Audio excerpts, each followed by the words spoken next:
Junior চিকিৎসকদের লড়াইকে police এবং এই ঘটনায় অনেককে বেআইনিভাবে যারা গ্রেপ্তার হয়েছেন তাদের নিঃশর্ত মুক্তির দাবিতেও আমাদের লড়াই চলবে।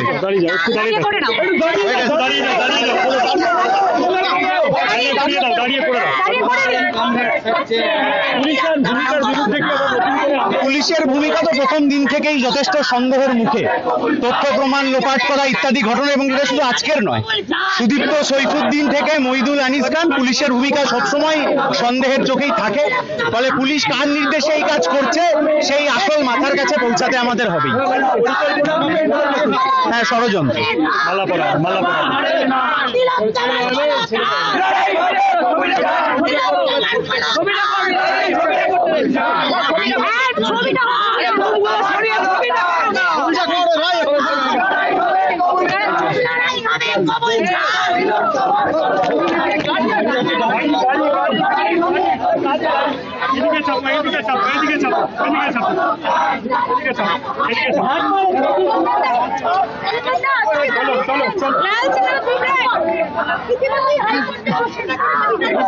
গাড়ি আছে দেখো।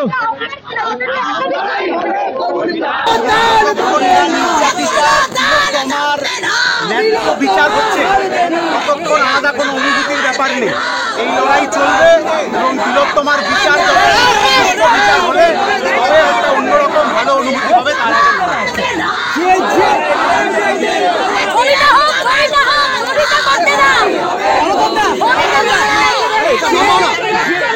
আন্দোলনকে নিয়ে তোমার বিরুদ্ধে অভিযোগ উঠেছে, আজকে সেই আন্দোলন উঠে যাচ্ছে, এই বিষয়ে কি বলবে?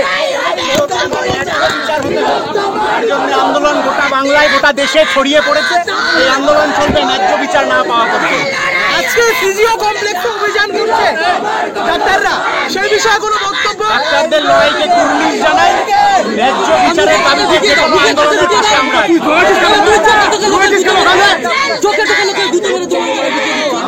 মুখটা কাজ করছিস।